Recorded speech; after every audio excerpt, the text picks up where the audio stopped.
Hello, hello mga kakumare! For today's video naman, samahan nyo akong gumawa ng fresh lumpia na masarap na merienda. So, eto nga lang yung mga ingredients na aking gagamitin.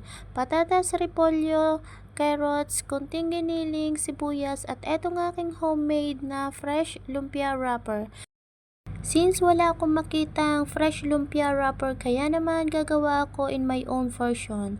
So, cornstarch nga ang ginamit ko dyan mga mariko, at naglagay nga lang ako dyan ng konting asin at ng 2 kutsarang mantika. So, minix ko nga lang yan ng mabuti mga mariko para mag-combine na yung aking mga nilagay na ingredients.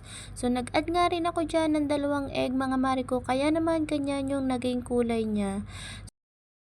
Sinala ko nga lang yan ng isang beses dyan mga mariko gamit itong strainer para naman walang buo-buo pag niluto siya mamaya. So, nung okay na nga mga mariko, mainit na yung ating kawali, hindi na nga tayo dyan naglagay ng oil. At ikinalat ko na nga yan dyan sa kawali mga mariko hanggang sa maging manipis at maging maayos yung kanyang luto. So, tinanggal ko na nga rin mga mariko yung dikit-dikit para madali ko na nga siyang maibaliktad. So, hindi ko na nga yan mga mariko pinatagal dyan, baka kasi masunog. So, same process lang mga mariko hanggang sa maubos natin yung ating ginawang cornstarch.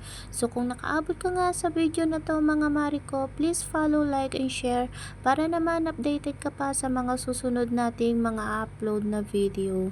Kaya naman kung nagkikrave ka rin ng fresh lumpia ay gumawa ka na rin mga mariko dahil madali lang naman gawin. So eto na nga, okay na nga yung ating fresh lumpia wrapper mga mariko. Kaya naman let's start na mga mariko sa susunod nating gagawin. So una nga mga mariko ay eto, nagpainit na nga ako dyan ng mantika. At nilagay ko na nga rin itong sibuyas. Iginisa ko na nga lang yan dyan mga mariko. Pinalabas ko nga lang yung aroma niya at napakabango nga niyan mga mariko. Nilagay ko na nga rin dyan yung konting giniling, niluto ko nga lang yan dyan, isinunod ko na nga rin itong patatas at yung carrots. Dahil mabilis lang naman maluto yung repolyo, kaya naman huli ko na nga yung inilagay dyan. So nag-add na nga rin ako dyan ng paminta mga mariko, so tansya-tansya na nga lang ang paglalagay ko dyan. Naglagay na nga rin ako dyan ng magic seasoning mga mariko at etong konting oyster sauce. So hinalo ko nga lang yan ng konting mga mariko at eto na, magbabalot na nga tayo ng fresh lumpia. So, eto nga mga mariko, nakabalot na nga tayo ng isa. So, same process nga mga mariko, kung ano yung ginawa nating pagbalot dun sa una, ay ganun din yung gagawin natin sa mga susunod. So, nakakatuwa pa nga mga mariko kasi nga yung sa 4 na pirasong nagawa nating fresh lumpia wrapper, ay saktong-sakto nga lang itong gulay na ating naluto. So, after nga yung mga mariko, ay natapos na nga rin itong ating pagbabalot, kaya naman gagawa na tayo ng sauce. So, naglagay na nga rin ako ng tubig dyan sa mainit na kawali mga mariko, at nang kumulo nga yan ay nag-add na nga rin ako dyan ng sugar.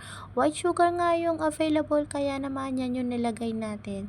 So nag-add na nga rin ako dyan ng konting honey mga mariko, at hinalo ko nga lang yan ng mabuti hanggang mag-mix na yung sugar at yung honey. Nag-add na nga rin ako dyan ng 1 tablespoon ng soy sauce, at nang kumulo na nga yan mga mariko ay nilagay ko na nga rin itong aking tinunaw na cornstarch. Hinalo-halo ko nga lang yan mga mariko, at naglagay lang ako dyan ng 3 butil ng bawang.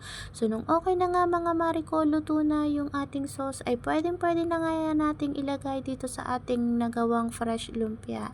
So eto na nga mga mariko, kung nagkikrave ka na nga ng fresh lumpia ay magluto ka na nga rin dyan sa inyo mga mariko. At nilagay ko na nga rin itong dinuro ko na mani kanina. At eto na mga mariko, finish na yung ating homemade fresh lumpia. So ayun lang for today's video. Thank you for watching. Bye bye!